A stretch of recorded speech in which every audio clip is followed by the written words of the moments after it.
오늘 본문의 말씀을 통해서 우리가 함께 달려나가 영접하며라는 주제로 은혜 나누기 원합니다. 아브라함은 하나님의 영원한 언약을 받고 믿음으로 할례를 행했죠.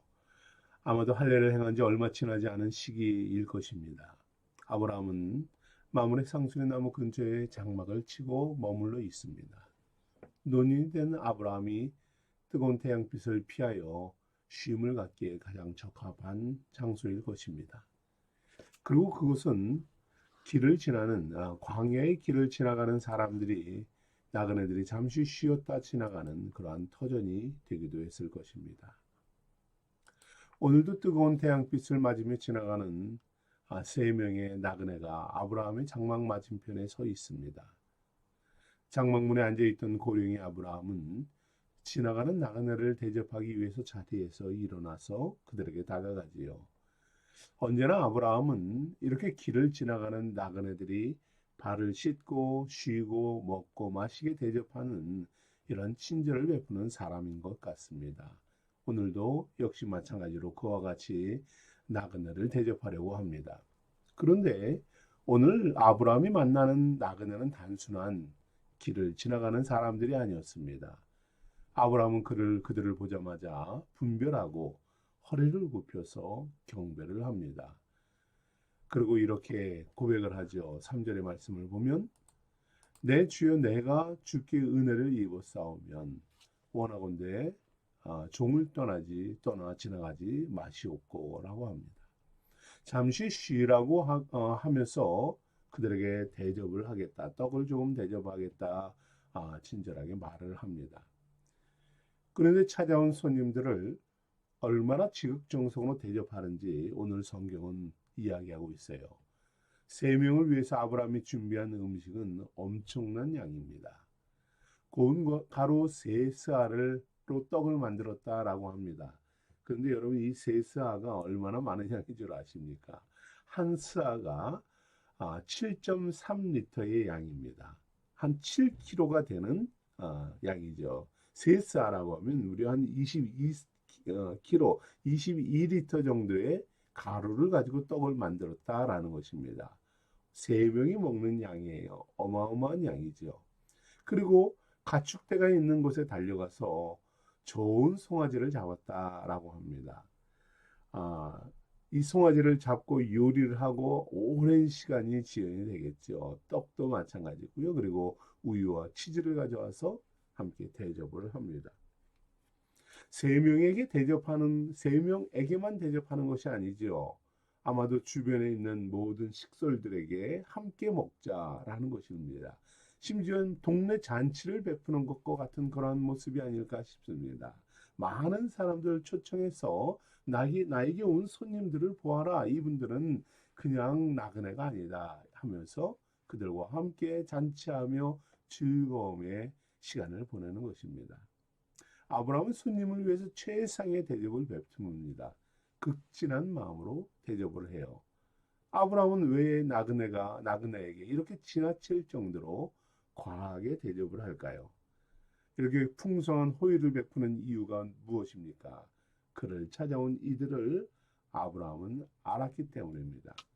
바로 사람의 몸을 입고 오신 하나님이십니다. 삼위 하나님 중에 어떠한 분인지는 알 수 없습니다. 그러나 그분 중에 한 분은 하나님이셨습니다. 그동안 아브라함은 간혹 하나님을 만나요. 때로는 말씀으로 하나님의 음성을 들었습니다. 일반적인 많은 성도들이 체험하는 경우이기도 하지요. 그리고 또는 환상으로 하나님을 보기도 했습니다. 그리고 계시의 말씀을 하나님을 듣고 하나님을 만났지요. 대체로 하나님을 만나면 하나님은 목적하신 것을 말씀하시고 그리고 깨닫게 하신 후에 명령하시고 다시 사라지는 게 형식적이었습니다. 그런데 오늘은 인간의 몸을 입고 오셨습니다.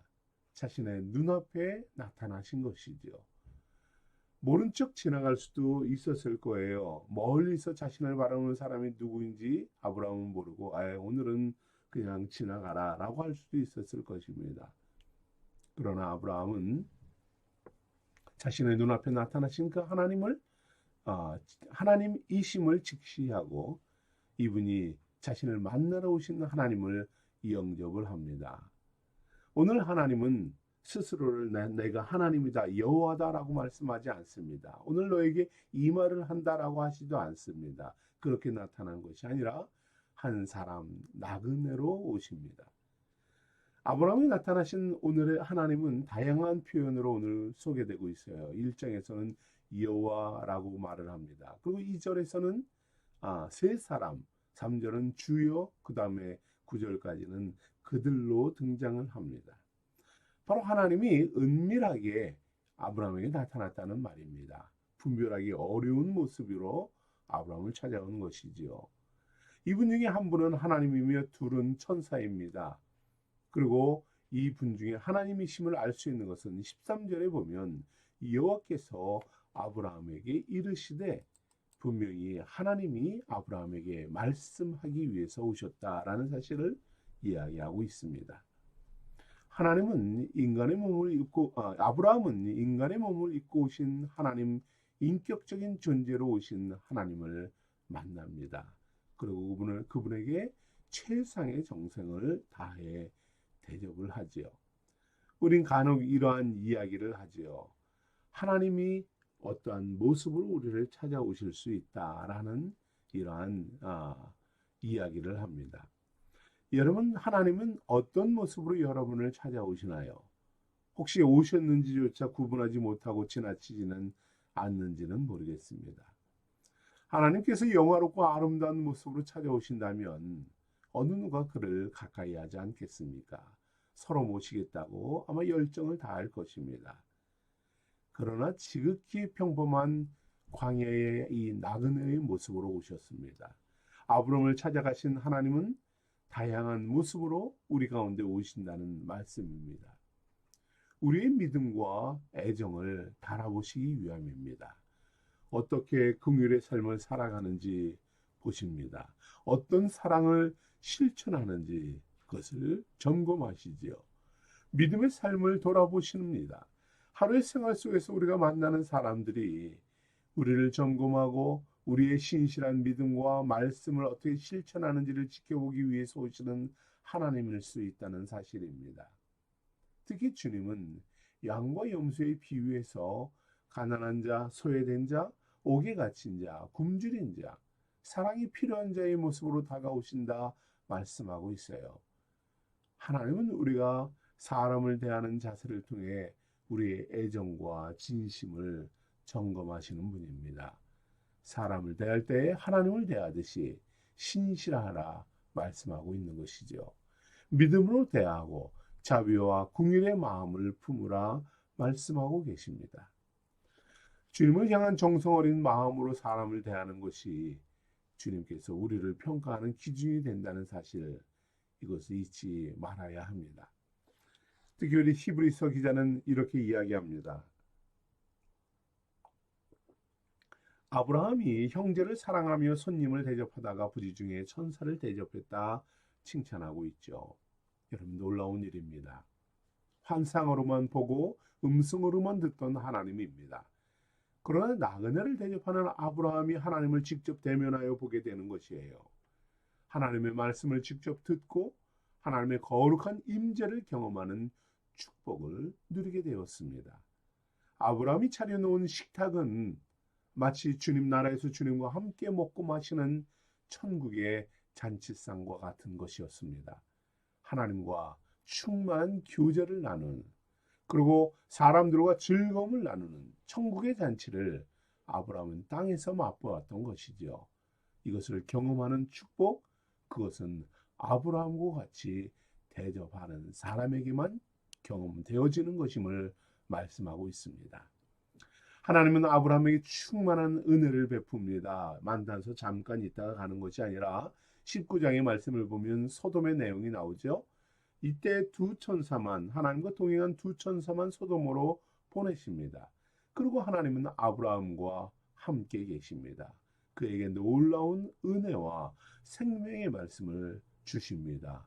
천상의 삶을 아브라함에게 경험케 하시죠. 얼마나 풍성한 교제가 있습니까? 오늘도 하나님은 다양한 모습으로 저와 여러분을 찾아오심을 믿습니다.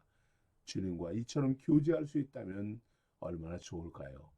인간으로 오시는, 그리고 우리 가운데, 우리 주변 가운데 우리가 분별하지 못할 때에도 왔다가 지나가시는 하나님이 아니라 우리가 만나는 하나님, 대화하고 은혜를 나누고 동행하며 교제하는 하나님, 이러한 하나님을 경험하는 복된 하루가 되기를 축복합니다.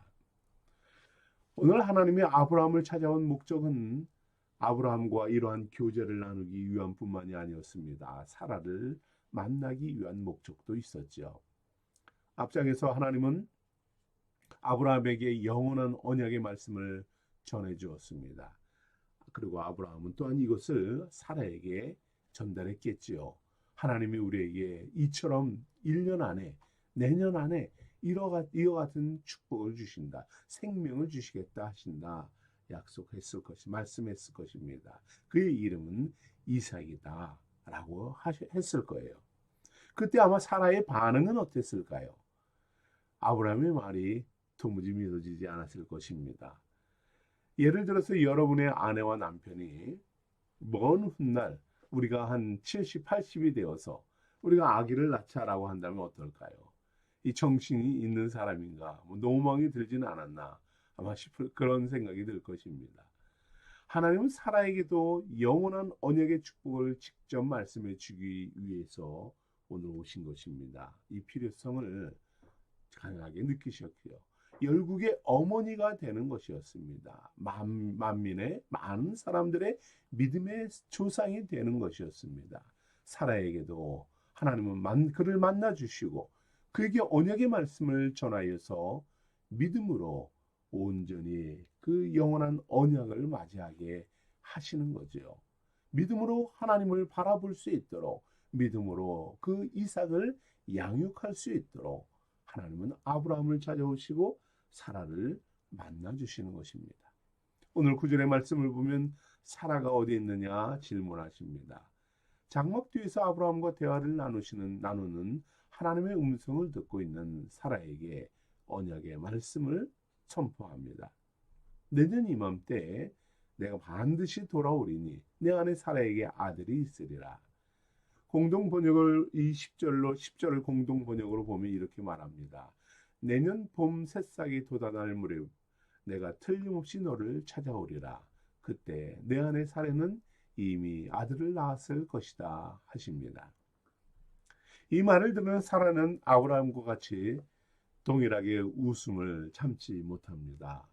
사라는 속으로 웃으며 내가 이렇게 늙었고 내 남편도 다 늙었는데 이제 무슨 낙을 보랴 하며 중얼거립니다. 어이없고 황당한 말이죠. 이 생각에 불신과 의심의 반응을 합니다. 남편이 아브라함이 이야기했을 때도 황당했는데 하나님이라고 오신 분이 저렇게 이야기하니 이게 뭔 얘기인가, 무슨 말인가, 말도 안 되는 말을 한다 하고 어이없어 하는 반응입니다. 남편과 하나님의 말씀을 불신하는 이 사라의 반응에 하나님은 사라를 책망합니다. 사라가 왜 웃으며 이르기를 내가 늙었거늘 어떻게 아들을 낳으리요 하느냐 하십니다. 그리고 언약의 선포자이신 하나님이 어떤 분인지를 분명하게 말씀하죠. 14절의 말씀을 보면 여호와께 능치 못한 일이 있겠느냐 하십니다. 하나님은 후손의 언약을 약속하신 분입니다. 하나님은 언약을 선포하시는 분이고 영원한 언약을 우리에게 주시는, 소망으로 주시는 분이지요. 이분이 누구입니까? 여호와이십니다. 창조주이시며 구속자이시며 우리를 죄에서 구원하신 구원자이심을 우리가 믿습니다. 하나님은 이 언약, 아브라함에게 아들을 주겠다는 이 언약의 말씀을 주신 분은 그냥 사람이 아니라 바로 하나님 창조자가 말씀하는 것임을 분명히 아브라함에게, 사라에게 이야기합니다. 이 장막 뒤에서 목소리를 들은 사라는 내가 야훼 하나님이다, 언약을 선포하는 분이다, 이 음성을 듣게 되는 것입니다. 얼마나 두렵고 무서웠을까요? 사라는 자신의 형편을 봅니다. 이미 나이 90세가 된 자신의 모습을 보죠. 도무지 아이를 낳을 수 없는, 정상적으로 아이를 가질 수 없는, 나을 수조차 없는 모든 기능이 사라져버린 나이입니다. 아브라함은 75세 때 하나님의 언약을 받습니다. 그리고 여러 차례 하나님은 아브라함과 사라에게 자식을 주겠다 약속하십니다. 나름대로 그들은 오랜 세월 동안 믿음으로 기다렸습니다. 언약을 기다렸습니다. 그러다가 인간적인 방법으로 서자를 얻은 것이 이스마엘이죠. 그런데 20여 년이 지나서 모든 것이 이제 포기된 상태입니다.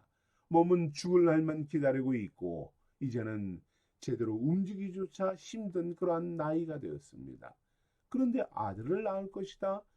갑작스런 이런 하나님의 방문과 말씀에 어이없고 황당해 웃을 수밖에 없는 것 아닐까요? 이런 노부부에게 주님은 말씀합니다. 여호와께 능하지 못한 일이 있겠느냐 하십니다. 아브라함은 영원한 언약의 말씀을 듣고 할례를 받으며 믿음으로 능하신 하나님의 말씀, 믿음으로 그는 순종하여 하나님께 나아갔습니다. 이제 자신의 육체적 상황과 문제만을 바라보는 사라에게 이제 하나님을 바라봐라라고 말씀하시는 겁니다. 모든 것이 가능한 하나님이십니다. 언약을 주시는 하나님이 어떤 분인지 믿음으로 반응해라 말씀하시는 거죠. 불가능이 없으신 하나님의 말씀에 믿음으로 나오라라는 것입니다. 하나님은 오늘 우리에게도 말씀합니다. 인간적인 생각으로 모든 것이 불가능한 것 같고 끝나 보일 수 있습니다. 우리의 경험과 지식, 우리의 능력, 재력, 여건은 최악의 상태에 빠져 있을 수도 있어요. 완전히 절망하고 낙심할 수밖에 없는 상태입니다.